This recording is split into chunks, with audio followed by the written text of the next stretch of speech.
All right. Hello, everybody. Welcome to Batting 1,000, where we bring in the heavy hitters from the mortgage and real estate industry. And man, I am super excited for all of you for today because we've got an incredible guest. Cindy Ertman is with us today. Yes, Cindy Ertman, the person that we've all known for decades to be a leader in our industry. Let me just tell you a bit about Cindy. If you don't know who she is, she must be living in a cage right now or a cave because she's done it all. She is a nationally recognized mortgage industry leader, speaker, and coach. She was named one of Mortgage Executive Magazine's top 100 most influential executives 5 years in a row. That's amazing. She's a top 100 mortgage loan originator for over a decade. She has shared the stage with people like Tony Robbins, Darren Hardy, Magic Johnson, Les Brown, former President George Bush. Pretty amazing. And I'm going to read this, Cindy, because I think this is awesome. I love your mission. It says, her mission is to help high-performing mortgage professionals expand their income and impact by breaking through barriers, leading with intention. I love that. Can't wait to talk about that. Building extraordinary lives and businesses. And she's done all of that. I have had the great privilege to know of Cindy forever. Had the better privilege of finally meeting Cindy for the first time not too long ago. Cindy, it is so great to have you. Thanks for coming on Batting 1,000.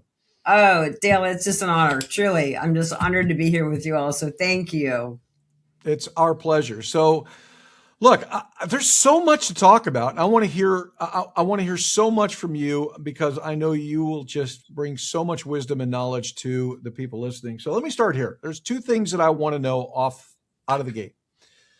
What is the number one mistake that you are seeing that loan officers are making around the country that's keeping them from achieving that success that they could achieve? And then what is the number one thing that you are seeing that is probably the quintessential trait or strategy or characteristic of top producers, because you've trained tons and tons and tons of them over the years? I'd love to hear the two ends of the spectrum. And then I want to talk about kind of what you're seeing in the market, what you're doing to coach people to help them be successful, and just get a bunch of your wisdom that comes with the market. Absolutely. Well, as we look at what it takes to be a top producer, and I think it starts to feel overwhelming. And I look, early in my career, it felt overwhelming for me too. I remember early in my career, I legitimately felt like these top producers must have found some kind of magic pill. And I kind of went, no joke, I kind of felt like there's some magic formula that they have found that has led them to this much production. And obviously what we find out is that it's just, we've got to take a step every single day. Yep. And so when I look at some of the gaps right now, I don't think the difference between top producers and everybody else really has much to do with talent, candidly.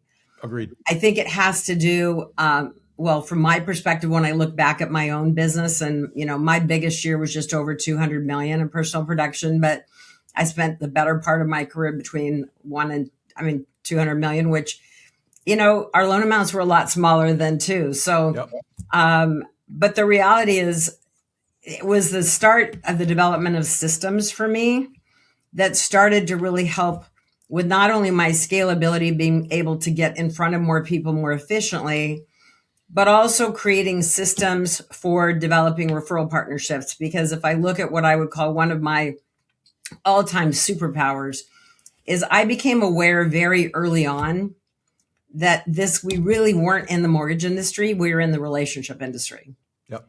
And I just became really focused. I started reading books on personal development and how to win friends and influence people. And I started going down a different path other than just mortgage coaching, which I've had for 40 years. But I went very deep into how could I build a real connection? Because I don't want to be transactional. I want to be relational, and I want to really serve people at a higher level. And I really realized I had to do that, one relationship at a time.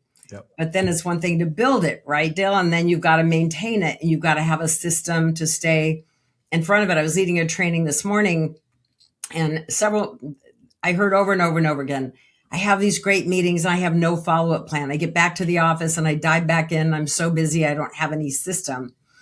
So I don't even think when I was doing it, I realized I was doing it. But little by little, I started building systems for everything, but simple. And when you hear the word systems, for me, it's like hearing the word tax returns. I'm just like, oh, my eyes glaze over, like I don't really want to hear that word because what does Yeah. that mean? And I don't know how to build it. And, when I was building systems, we were building them on Excel spreadsheets because we didn't have all the automation that we have today. But the reality is I started realizing that one, I have to map out a process. And I remember, and this sounds so simple and people can just swipe and adapt this, but it worked really effectively, is I coach on like, what are your three greatest strengths? And you'd think that'd be such an easy question, but I will ask even a top producer, like, what are your three greatest strengths in the context of how it serves your referral partners and your client base? And they have to think about that. Yeah. And sometimes people say things like, well, I just really like people, or I'm really honest, right? And that's great. But is that a differentiator? No. So I realized for me that one of my differentiators was I felt I was a really strong communicator. But is that going to win me business over the guy down the street?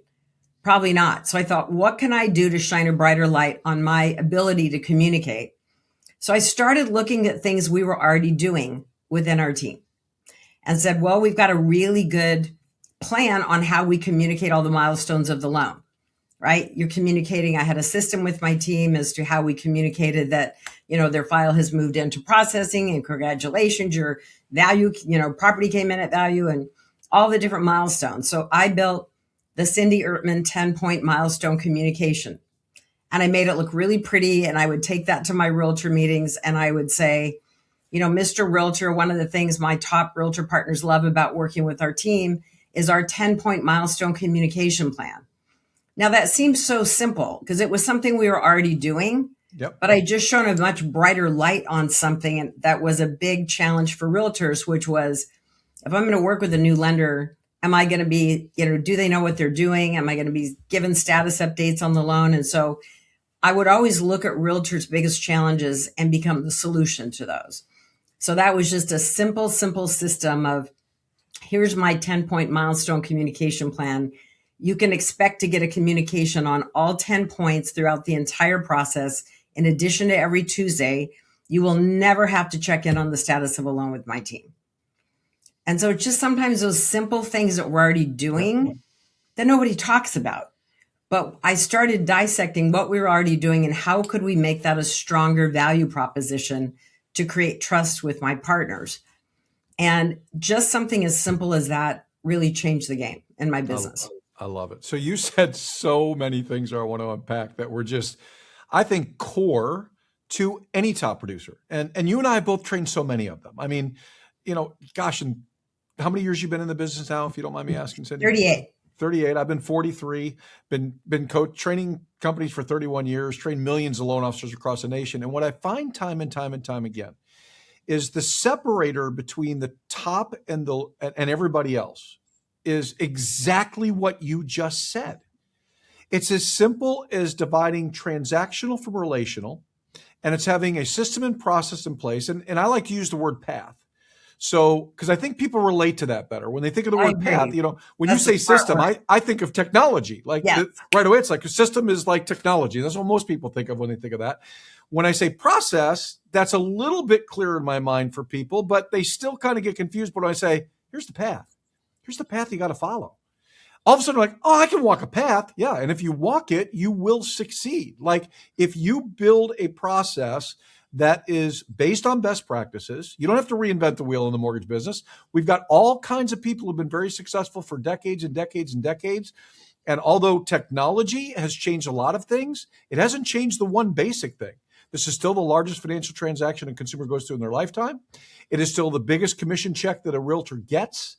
It is still a life-changing industry that we're in, and it's still based on people. That's the core of what it is. It's not based on computers. You're not going to win because you have better systems in your technology or because you've got a better AI program. I am so tired of hearing about AI, and not that I don't think it's a powerful tool. It is for the right things, but it's all I hear about nowadays is AI. It's like, wait a minute, where's the HI? The human interaction piece. I get AI and that can help you, but it really comes down at the end of the day to being relational versus transactional, having a path that you can walk on. And what I love the most in what you said there that I think was critical was when you put together your 10-step process and presented to the realtor, what you were setting for them was expectations that they could rely on. And that's a matter of building trust. That builds trust with the realtor. So what you just articulated was way beyond just the system and process. It was the relationship, the trust, the loyalty, the expectation, the understanding, the communication. All of these things are lacking in the marketplace today, and they're the things you got to do to succeed. So I want you to unpack a little bit more, if you would. So you said you have a 10-step process that you follow. What are some of the key communication pieces? What are some of the key milestones that you see loan officers missing on a lot of times that they gotta hit these if they're going to have happy partners and happy customers? 100%. And like, I even remember like where I was in my office the day that I got a new loan in the door, and the listing agent was a pretty big fish. And I remember thinking, God, I just let these listing agents slip through my fingers, right? And I was doing a tremendous amount of purchase business at that point. And I'm thinking to myself, what if I could secure 50% of the listing agents? But I need a system and a process, right? So Yep. What I would do is I had an hour a day blocked for working on my business. And it's one thing to tell people that, and I ran with my partner $1 billion branch. Wow. And so I wasn't just focusing on my origination, but we were running a very large branch that we own. And I had 32 loan officers working under our roof. Wow. And so it was a big responsibility, but every single day from 10 to 11, I had a literal sign that I hung on my door that said, "Do not disturb." And everybody knew that was my on time, because I believe that our job is to focus on building and growing our business every single day. And it doesn't happen automatically. And granted, I had built a team at that point, so I could take that time. But it's like, to me, I have non-negotiables in my life and my business, and that was a non-negotiable for me. So I remember the day I sat in my office and I'm like, I'm going to map out a plan. And of course, these things start with one, and then it's an iterative process over time. It gets better and better and better. So you don't have to make it perfect, but I started mapping out a plan of what I was going to do every time a purchase transaction came in the door and we secured a relationship with a listing agent. So first I built out a process for, okay, so when I'm doing the pre-qualification or the pre-approval letter and I'm sending it off to the buyer's agent, I mean, this is going back years and years and years ago, well over 20 years ago, where I called the listing agent 100% of the time. I just got off the training with 30 loan officers, and not one person raised their hand. Right. That they called the listing agent. Now, today I teach to do a video text to the listing agent, because they can see you, they can feel your energy, they can see your passion. And we have a framework for what's included in that video. But at the time I called the listing agent, because where I live in Manhattan Beach, California, 40% of our deals are all cash. There was multiple offers on most properties, and because it's beach community property, so it's highly desirable. And so I had to go the extra mile to help my clients win offers. And that became a value proposition for my realtors. It's like, look, I have a whole process for how to get your clients offered to a yes. So I want to help you I want to move you to the top of the heap. I'm going to call the listing agent. I'm going to clarify not only who I am and my level of experience and who I work for, so that they're confident in my abilities if they haven't worked with me. I'm going to edify you as the buyer's agent and tell them how amazing you are and edify you. I'm going to edify the borrower as much as I can to let them know that this is their dream home. They got me the documentation within 24 hours. Their debt to income ratios are great. Their credit, whatever the true statement is about the borrowers. And then my final thing is, and if it's important to your sellers, if it was a true statement, if it's important to your sellers, they would be a great addition to their neighborhood. They would be great neighbors for any neighborhood to have joined. And I can't tell you how many times over the years, sellers chose them because of that statement. And that sounds silly, but if you've lived in your house for a long time and you love your neighbors, that's an important feature that we leave out. And so, and then I would put the listing agent's name and phone number in my phone, and I would put the address of the house because I was so busy at the time that, then if Joe Smith called me, I'd just answer. I'd be like, "Hi, Joe, how you doing?" Like, And so it's just that everything was just like, how can I make a bigger impression? One more step. So, but just creating that. And then we created touch points and my handwritten thank you note to the listing agent, once we got the properties secured. And so now we teach this 10-point milestone. It's its own milestone for building relationships with the listing agent, which is around creating value throughout the process, not just delivering a great experience.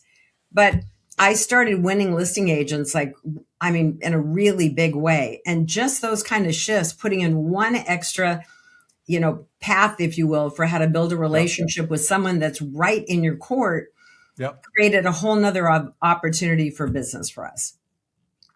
I absolutely love that. It is amazing to me. And I'm glad you brought this up because I teach this all the time. Probably 98% of loan officers that I meet that I haven't trained yet do not ever even think of calling the listing agent. In fact, I would say that probably 30 to 50% of the loan officers that I meet don't even call the buyer's agent. They do it all digitally. It's email, 100%. It's text message. It's, hey, I'm going to shoot them off the pre-approval, the pre-qualification letter, and they're not having conversation. I don't know if it's out of fear. I don't know if it's out of lack of knowledge and education. It might be laziness. Could be a lot of different things depending on the situation. But these are critical components of being a loan officer that's going to work in the purchase market.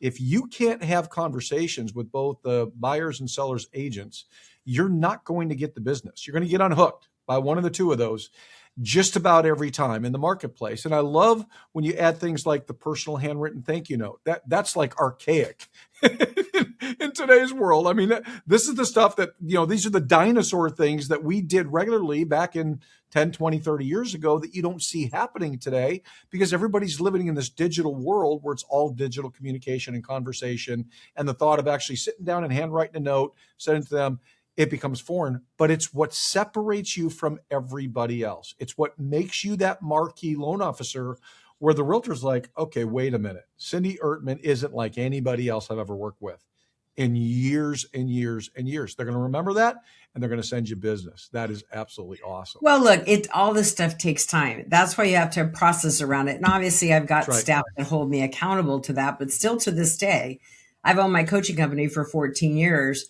And every single time a new client signs, they don't have to be coaching with me. I've got 15 coaches that coach for my company. But the reality is I write their welcome card 100% of the time. I'll sit down with 5 books and 5 cards and knock them out, but it comes from me and I know it. And yeah, it takes time. And I've thought, I could do it through handwritten. I could do it through other means, but I'm all about, if I'm going to build a relationship with you, then it has to be rooted in real practices that make you feel valued and special. And so that's where, so much of what I teach is around pouring into my partners. And we get so caught up in wanting to share how great we are and how talented we are and our pricing and our products and our systems and all that's great.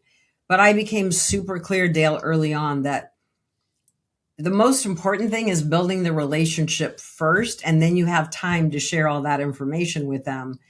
But one of my signature trainees called Connection to Conversion is a series of questions that you ask in a first meeting, and there's not anything that you talk about that reflects you.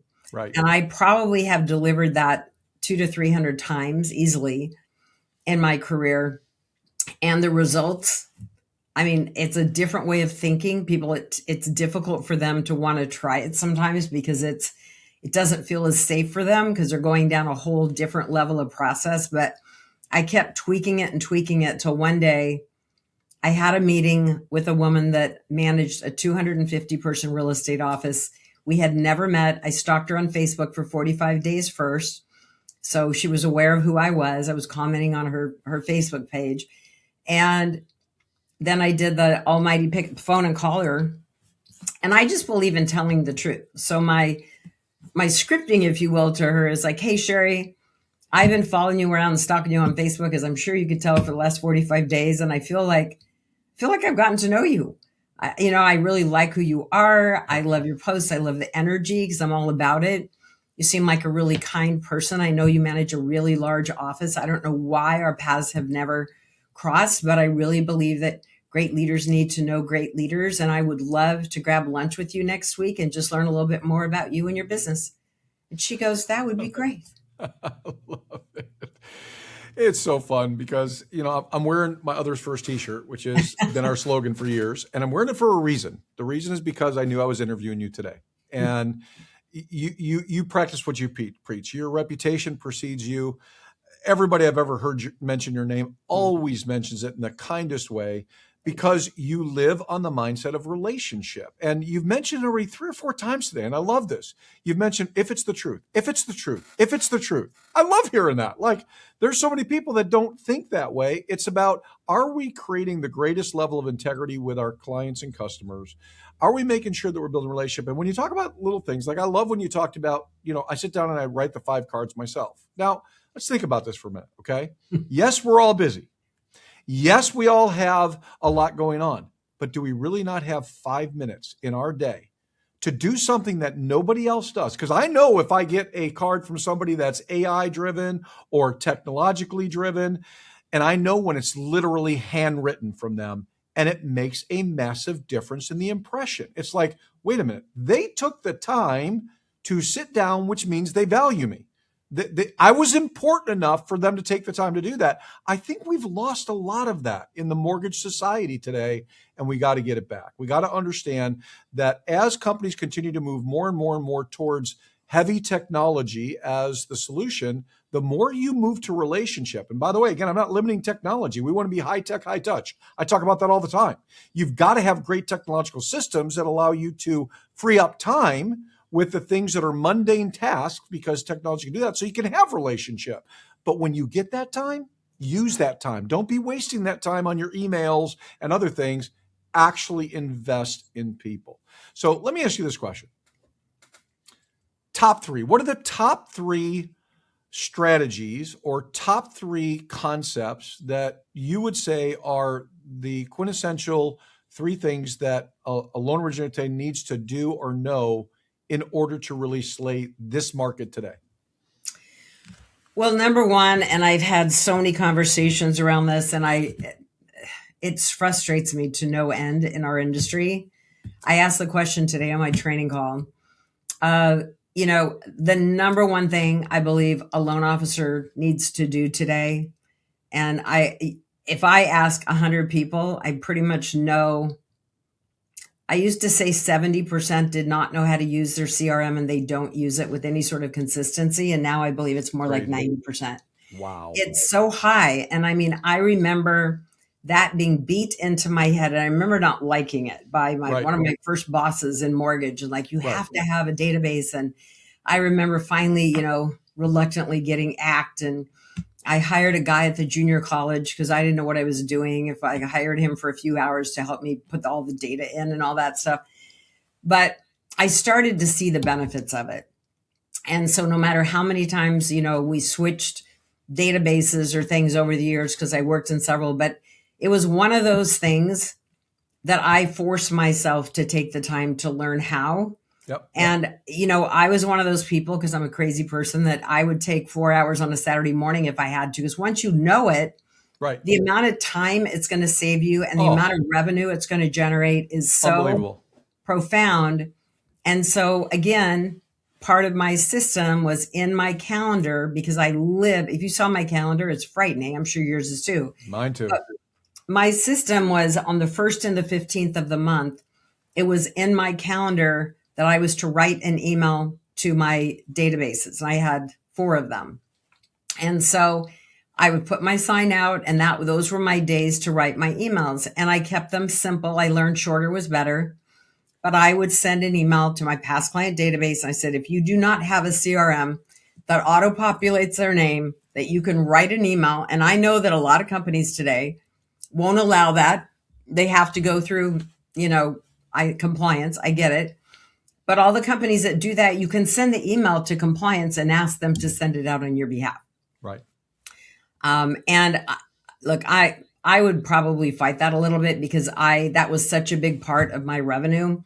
30% of my business year over year after year was my past client database. And I also became aware, and I teach it now through my past client call script, is that the quality of the questions you ask when you call a past client. I was never one that identified, because I didn't have the, here you get the list of the people that need to refi. I mean, it was like when I left my origination business, I turned over 4,600 past closed clients to my partner. But the fact that I touch those people twice a month for nearly 30 years. Wow. I literally have, one of these days I'm going to pull it out. I have a binder that I took from my old office, and it was filled with thank you notes from clients. And I got a 2-page thank you note from a gentleman who was going into a retirement center, who told me he had never heard from anybody over the course of his career more consistently than me. And he wanted me to know how much value I had provided. And he needed to send a letter to say thank you, because it had never happened with anyone else he'd ever done business with in his life. And I'm like, they noticed. But the reality is, it was my way of staying top of mind. And it can be simple. People think they don't know what to say. Well, now with chat, you don't have to even worry about what to say. It'll say it for you. But I remember one of the best emails I ever sent that would work today just as well. In the subject line, I tested the theory. It said checking in. The first line said, "Hi, Dale, just checking in to see how you're doing with your home and your mortgage. No rush, but I'd love to connect. It's been too long. Give me a call when you get a chance." I closed 19 loans off that email. Wow. Yep. I mean, it was just a very human. It looked like I wrote it just to you, right? It didn't look like it was a database email. Yep. And so I was always looking to make those communications feel more personal. Look, I'm not a fan of automated emails, but I know the newsletters I get from my financial planner, I never open. The newsletter I get from my CPA, I never open. So I tried to make subject lines meaningful. I tried to make the content meaningful. And then when I would call my past clients, I called 20 a week. And if I couldn't, I trained my LOA to call on my behalf. And I have a great call script that asks really important questions, that unveils opportunity that they would never call me for, because they don't know they need a loan, or they don't know they should be looking for another house now. And like, I'll give you an example, because I remember it like yesterday, calling I'd love to hear some. Past client. And it was he and his wife, and they were referred by it was a husband and wife team, Patty and Run, great realtor friends. And so I called, and I just went through the series of questions, and I said, "Hey, Jack, just checking in. Want to see how you're doing with your home and your mortgage." It was like my script in my head. I didn't need a thing. But I would always ask, have there been any life changes for, you and your wife in the last year since the last time we talked? And that simple question unveils so many opportunities. Yep. So that particular day, he's like, "Well, as a matter of fact, we were done after 2 kids. And then we had accident baby. And that same thing happened to me as well. So I know it well."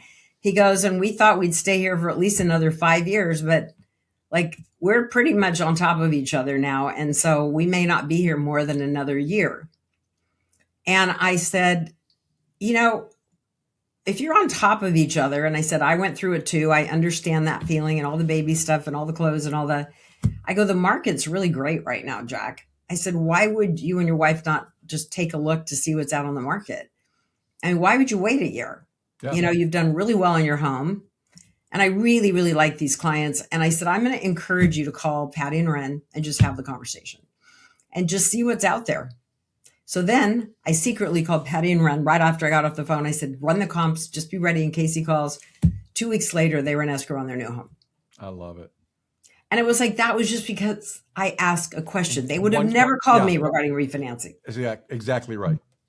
And I think that's the mistake that everybody's making today, or that I see a lot of, is loan officers are expecting the phone to just ring. What would make you think that's going to happen? Everybody's busy. Everybody's scrolling on their phones. Everybody's got family things. A lot of people work from home, so they're tied up in all of the things that they're doing. They're not living the way they used to, what in the world would make them call you? And I love again how you and I are just so have the same philosophy about the business. We're so like-minded in this. Like when you were talking about, earlier, having the conversations with those realtors, and it's all about them, never about you. I have taught that for my entire career. Look, you want to contact a new realtor, the first thing you need to find out is research them and figure out what are the two things they're most proud of. What are their two biggest accomplishments? Talk about that. They'll invite you to lunch every time because you're talking about them. And I love the short, sweet, to the point email approach that you're talking about. We've been teaching for the last 3 years, loan officers all over the country, to simply say to your borrowers this simple statement: hey, I just want to check in and see how you're doing in this tough economy today. Kind of crazy out there. Want to make sure you're all right because we're saving people a lot of money right now. Would love to help you if I can. That is getting massive responses from borrowers. They're like, wait a minute. Yeah, it is crazy economy. I don't know what's going on. Like, if you hit them where they live and you understand the mindset and psyche of today's consumer, and we should know that because we're one of them. So all I got to do is look in the mirror and go, okay, what am I worried about? What are my fears? What are my concerns? They're probably the same for most of the people I come in contact with. If you can keep it short, sweet, to the point and do that, you're going to get all kinds of interaction from your borrowers, and you're going to create opportunities for yourself. I love what you just shared. Well, so many people, and look, I get it. Time is very short. But again, when I talk about systems, for me, I had my top 20 realtors on a list. Today, It would be on my phone because every single thing is in Microsoft To Do app, which is what I use for every list that I have. And I track everything. So, but at that point, it was probably like a Word doc that was printed and went in my briefcase. But the reality is I had my top 20 that knew, like, and trusted me. And I had a list of 20 that I was hoping to build a relationship with. And I didn't have MMI at the time. So you do the best with what you have. And so, but my system for communicating, because I had that time block, and that was I called it my growth hour. That was a non-negotiable for me. Right. And so I knew what I was doing. Monday, I called 10 of the 20.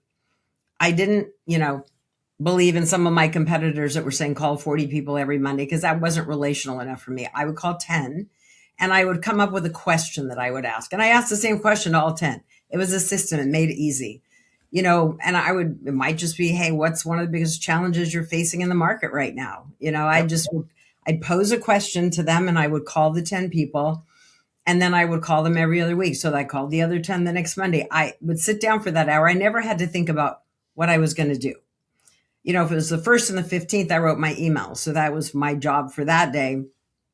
On Tuesdays and Thursdays, I called 10 past clients. And I literally had a printed list and I would highlight in yellow and I would just do the next 10. But I had my script. So, hey, Bob, just checking in. This is Cindy Ertman, Platinum Capital Group, just checking in to see how you're doing with your home and your mortgage. Haven't connected with you in a while and wanted to see how you're all doing. And then I would go through my 6 questions. And so I'd make that call count. And then if they wanted to have a deeper conversation, then I would schedule a follow-up call. And when times got really busy, like the year I hit 230 million, I gave that script to my LOA and I trained her to call the 10 people and then schedule appointments with me. But it was truly something that I did. And I'm always amazed because I was privately coaching a gentleman a couple years ago. And his business was off. And he said, I've never called a past client in the 22 years I've been in business. And I said, well, up until now. So your job between now and Friday is to call 10 past clients. He got 3 loans from 10 calls. And the thing, Chris was so blown away of how much they were happy to hear from him. Yeah, of course. He felt like a loser because he'd never called them. And I'm like, just say, hey, it's been so long since we've connected. I was thinking about you. Wanted to check in and see how you're doing with your home and your mortgage. Yep. Who cares? But it's like if business is off and it's not where you want it to be, you're not in enough action, plain and simple. That's exactly And it doesn't matter the market. I stressed about markets too. I was mostly the primary income earner and I stressed about off markets, but I'm just like, I'd get creative. If I had 20 partners, the market was off. Okay, I got to get 40. I would go after different pillars. I built a whole strategy about how to secure a financial planner. And I cold called 5 financial planners and ended up with 2. And one of them is still my financial planner 20 years later and a very dear friend of mine. And I cold called him with a script and 20 questions that I met with him. And I also called him every January and led a training for his office every single January. I got so much business from my financial planner and my CPA. I didn't ask my CPA for business for 10 years. Like, that was the stupidest thing ever. Until I did. I'm like, Gary, why have you never given me a deal? He's like, you've never asked. Yep. Like, so, I mean, again, there's a lot of business right in front of us that we're not tapping into. We don't tap into our network. One of my databases was business contacts, and I emailed it twice a month. And the people in that list were every business person I met. I worked with the same florist in Manhattan Beach for years. I got to know the owner. She went in my database. My OBGYN, my dentist, my GP, they buy houses too. That's right. Every single business person And expensive ones. went into my database. And so, I had my past client database, friends and family. I had 250 people in my friends and family database because my sister-in-law went to Bank of America because she didn't know I did refis. I'm like, that's just absurd. So I started, marketing to my friends and family and all my kids' sports teams' parents. And, so that was friends and family, which was really my Christmas card list. And then my business contacts database. And then at one point I developed a lunch and learn database because I was doing those monthly. And then I'd add people in or I'd delete people out. But I love if I'm doing a task more than once, I don't want to have to rethink it and recreate it. I want to have a system around it. I lead 4 retreats a year. We have systems around all of it, like all the details that need to be created. So once you just take an hour to build it out, I teach people to build an annual marketing plan. It takes an hour to build your whole plan for the year. It saves you so much time. So that's where I really believe the difference between a top producer and everybody else is you're only as good as your systems or the paths that you've created for the client experience, right? I love it. What I love the most about the conversation we're having is you're making it so simple for everybody. And I've always been a believer that this is a very simple business and we complicate the heck out of it is what happens. We just make it harder than it needs to be. And we focus on the wrong things. I mean, I meet too many loan officers and too many employees in the mortgage business, leaders included, where their goal is to clean out their emails. And I'm like, if that's your goal, you're going to be broke. That is not your goal. Your goal is to impact people. And your goal is to have as many conversations in a day as you can. And you got to do that by simplistically just planning out your day. You've got a time block, just like you've talked about multiple times. You've got to have a database you can work out of that you can easily access, not a bunch of pink slips of paper all over the place that are flying around the office, but have them in your CRM system. You've got to have simple conversations. And most importantly, you got to do it. Literally, I just did a session today with a client, with all of my clients when I do my monthly sessions across our client base. And one of the statements that I made in there was, guys, the difference between top producers and low producers is top producers do what they need to do. Low producers talk about what they're going to do. That's the difference. Is, are you a doer or are you talking about what you're doing? You've got to make these concessions in your day to understand it's all about ROI. It's about return on investment. If I'm going to invest time, the question I need to ask is, what return am I getting for that? If I'm just in there cleaning out emails, I'm not getting any return at all, except for the ones that are leading to business opportunities. Those become your priorities. If you build that priority mindset, you're going to be much better. And I love how you would articulate it so easily. It's amazing to me how many times I've trained loan officers on calling their database. And I'm like, look, I've taught you 3 times, 4 times. You're still not doing it. I'm going to simplify it. Call 5 people today. Take 5 minutes. That's all I want you to do. Don't call them once a month when you're out of business, because then you're going to push too hard and you're going to get worn out after the 3rd call. Call 5 each day, every day, 5 minutes a day. You're going to call 100 a month. You're probably going to leave 92 voicemails and only talk to 8 people. And out of that, you're probably going to get 20 conversations that will lead to 10 applications that'll lead to 5 loans instantly, just because you made a 30-second phone call. It's more than worth the investment. 100%. And I mean, I'm so grateful for, this old boss of mine that just beat me over the head, database. And, I really, truthfully, if I were to go back in the business today, the first thing I would do is reestablish my database, know exactly how to use it, and have my first couple of emails written and I tried to hit them. I got to remember my partner, she'd be like, I can't believe you send like postcards to them. And I'm like, I sent them a postcard quarterly. She was so old school. It was old school then. Yeah. But the reality is it worked. It works. Because again, you're getting in front of maybe the wife this time, or maybe you're getting it sits there. I try to come up with content that was valuable. But the reality is, I said, the reason I'm doing it is because every single time that postcard hits, and I only send it to past clients, I would get the call, thank you so much for the postcard because I've been meaning to call you for 3 months. And it just like I'd start laughing and be like, okay, we got 5 calls off the darn postcard. But you know what? I did it because it was another way of touching them. And so, we all interpret information differently. Text message is helpful because a lot of people I don't get through all my emails, candidly. I don't. I get too many. I just can't. I look for the highlights. Yep. But I'm coaching, teaching, or training most of the day. So that's right. My clients know to get to my team if they need to get to me. So, but it's a beautiful thing when you come up with some simple systems. And, being a working mom and raising 3 kids and wanting to be a great parent, and it's difficult, in this business for sure. And so I remember creating non-negotiables around, how do I have a life and do this at such a high level? And I do believe that maybe one of the differentiators with me is that I really went out on great limbs to find the right people and pay people well. Yep. Because I realized it gave me freedom to be able to spend time with my kids or go on vacation. And smart.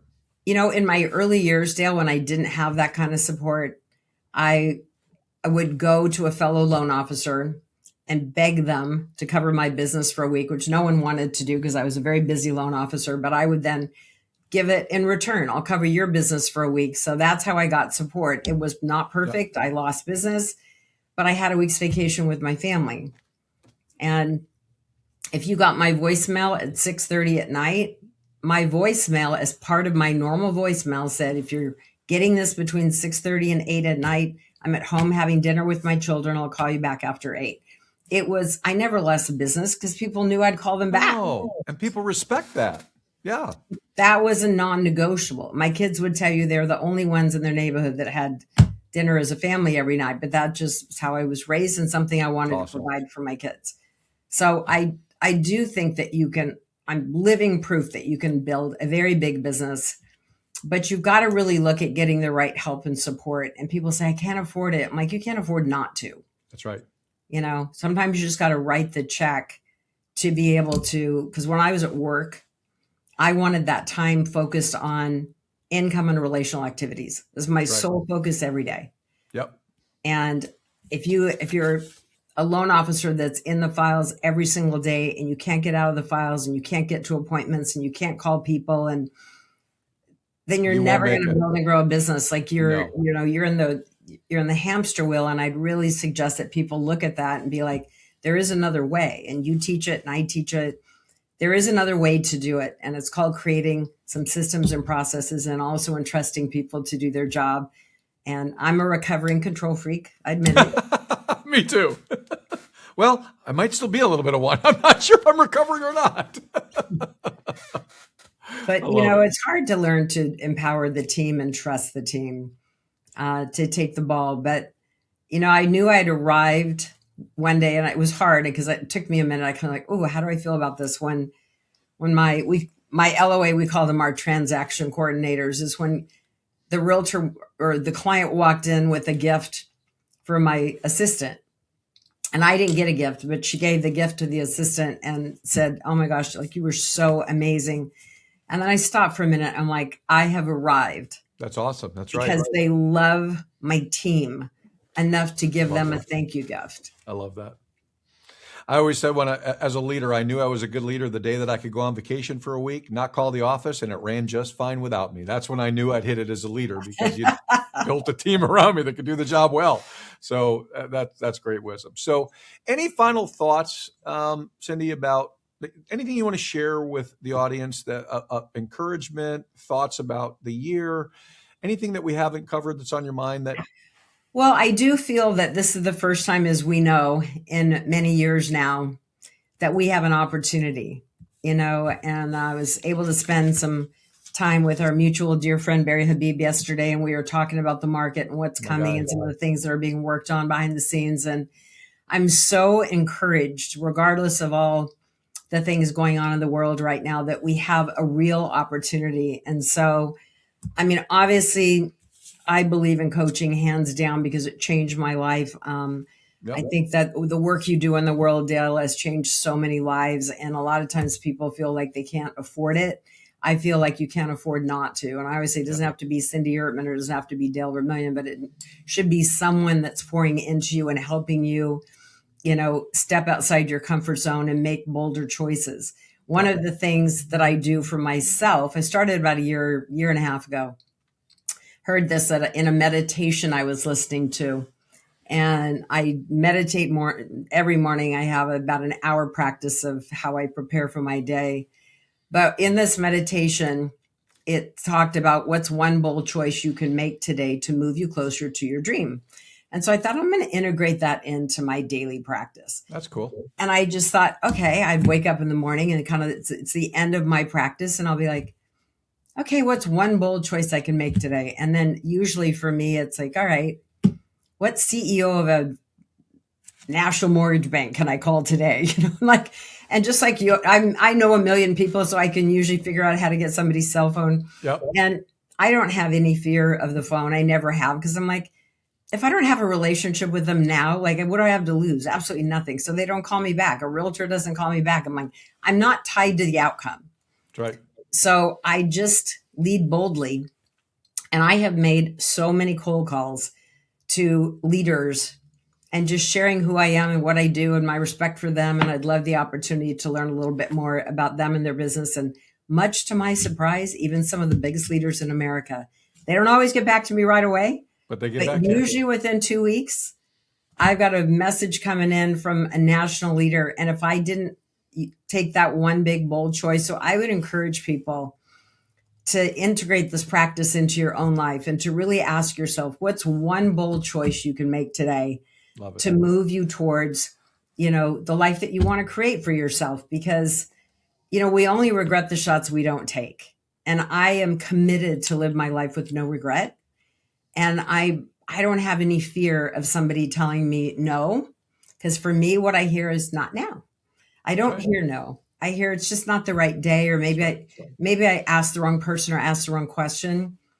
But I think making a bold choice right now is big.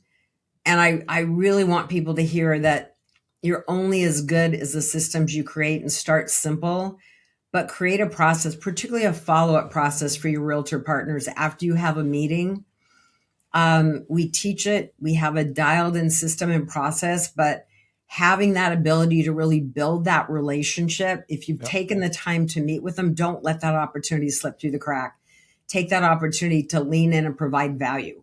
One of the other things I coach on is, if you're going to a meeting, most people don't go to the meeting with the outcome they want to create. I go to every meeting knowing the outcome I want to create. And usually every first meeting with a realtor, my desired outcome is asking for the second meeting while I'm at the first meeting, because I can get them secured in the second meeting to a yes to work with me, because I have a system around that too. Love that.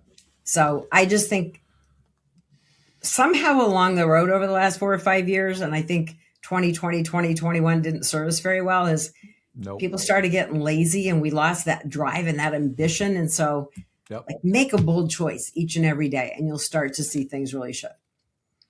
Well, that was a drop the mic moment right there. That was awesome. You said something that was so powerful when you said, I'm not tied to the outcome. I've never heard that before. I never quite thought of it that way before. And that hit me like a brick. Like, yes, that's what people need to understand, is that you're not tied to the outcome of the call. You're just making the call, and whatever happens, happens. It doesn't affect you one bit. It could, and the worst that can happen is they just say no. They don't kill you, shoot you, and eat you. They just don't do that. Well, and Dale, one other thing, because I get asked this a lot, and I'll just share this, because a lot of people go, well, I'll call a person and they don't respond. I mean, look, how many times did I call a realtor and they wouldn't call me back? I mean, Right. it happened all the time. So I had, again, my own system and process. My process is I called the realtor on my Wednesday calls, which is the list of 20 I wanted to get to know. Yep. Most of the time, they didn't call me back, I would say. So I waited 2 days, had a system, and then I would email them. Hey, I left you a message a couple of days ago. I know how busy you are, but I've got something really important I want to talk to you about. I have something that I think you might really want to hear about from a marketing perspective. I use curiosity all the time to get people to call me back. Yep. Curiosity. And if I didn't hear back, 2 days go by, and then I text them. Hey, I left you an email. I left you a voicemail. I know you're super busy, but there's something I really want to share with you. I just need 10 minutes of your time. If you would do me a favor. And then if I didn't hear back, then if it was somebody I really set my sights on, and this was like my super story in 2 seconds, there was a guy that quickly, I don't know how he did it. Well, I learned how he did it, but he kind of moved up the ranks from a realtor that we didn't even know. And Manhattan Beach it's like 50,000 people. It's small. Yeah. And all of a sudden, this guy just like moved to the top of the ranks. And we didn't even know where he came from because there were so many top producers in our market, but that were name brands to me. But Sean was not one of them. And so my partner and I decided, and this is for not taking yourself so seriously, that we were going to try to win him over. And we didn't even know him. So we got his phone number and we put this little system together where every Monday we would text him, email him, or call him. We did this every Monday, swear on my life, for 2 years, and never heard back from Sean until we did. Wow. And one Monday I sent him a text and he responded back, and I had to look at it like 5 times. I'm like, 2 years. He goes, I'll give you 15 minutes. I'll come to your office. And I was like screaming at my partner. I'm like, oh my God, he responded. He's given us 15 minutes. So Sean came to our office. He stayed for 2 hours, by the way. Wow. And I said, Sean, why now? He goes, Cindy, nobody has ever pursued me like that in the history of my career. He goes, you've always been my second choice lender. I just had a long-term relationship with my guy. And then he took on a partner and his service started faltering and he kind of was taking the back seat. I think he's retiring. And he goes, I just decided it was time because I knew if you pursued me that hard, you never let my clients slip through the cracks. So he's like, you've always been in the wings. And I would laugh every time I get your text, your email. He gave us a $1.4 million loan that afternoon. We became very good friends over time. I made him come in one day and deliver his listing presentation to me because he won almost every listing. And I remember till this day, he was the only realtor that I'd ever known. All the realtors sell themselves. He sold his company and he was winning against all of his competition. So don't give up. Like if there's somebody you want to pursue, I ended up winning such a big fish and building such a great relationship because I just didn't take it so seriously and I just didn't give up. I love it. Well, Cindy, this has been a delight. Thank you so much for joining me. Thank you for having me. Oh gosh, what an honor. What a privilege for us to have you. Tell the audience how they can reach out to you if they want to hire you or hire your coaches. You know, you and I, even though we're both have been coaches, I'm not really a coach. As you know, I train large companies. You coach people, and man, I fully endorse anybody contacting you and your team because I'm a firm believer in coaching when it's great coaches, and I know that you are and your team is. How would they reach out to you to take advantage of that? Well, obviously you could reach out through social media. It's Cindy Ertman, or you could go to my website. It's either or, thedefiningdifference.com or cindyertman.com. We just launched our new website, so I'm super excited about that. There's some free resources on the site, and there's a schedule a call, and our calls are actual coaching sessions. We're drilling down on what your challenges are, where you feel the gaps are in your business, where you feel stuck. And then we just talk about what we offer. And if it fits for you, great. We are not chasing you around in high pressured salespeople. Like, we want to help people that want to be helped, that really want to grow. And so, and my greatest joy is watching people sign up for a session and, watch their business, elevate 20%, 30%. One of my clients right now is at 98% in 6 months. Like, that's joy, that's super, super exciting. So obviously we would love to have a conversation. If you've got questions, you can email us at info@cindyrtman.com. But I appreciate the opportunity, Dale. I've been a super fan of yours for a very long time. And so it's really an honor for me to be here with you today. And I appreciate you. Well, the feeling's mutual, my friend. It really is. And hey, you and I and Barry got to get together and hang out sometime soon. And I think we should. we're all part of the Titans group. So yeah, that'd be fun. All right. Well, thank you. Thank you again for being on. Really appreciate you. That is another wrap on a Betting 1,000, guys, where we interview the heavy hitters. And Cindy has absolutely hit that mark. No question about it. Look forward to seeing you guys on the next edition. God bless everybody. Have a great day.